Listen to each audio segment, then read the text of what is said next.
Welcome back sa YouTube channel natin mga boss. Subali, ito na pala yung update natin ngayon mga boss. Subali, pakikita ko sa inyo yung forma sa ilalim, yung ginawa natin. Ayan. Pasok na tayo mga boss sa loob. Ayan mga boss, yung mga formang ilalim natin. Simple lang pero mga ginamit kasi natin yun mga boss, mga tukod, mga tubo. Ayan, medyo tipid sa tukod. Ayan.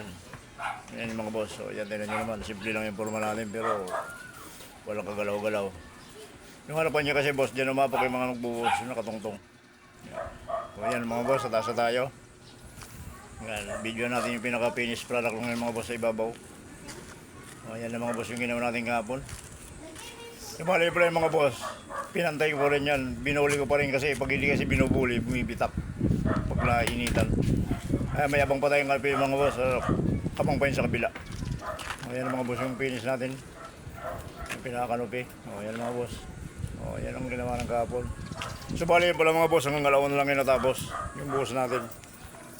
So, bali, preparasyon naman tayo mga boss. Sa sunod naman itong kabila, yung kalahati. Yan muna inuna ko para yung mga kahoy magamit. O, ayan. So, bali pala bukas mga boss, may gagawin ako sa kabila.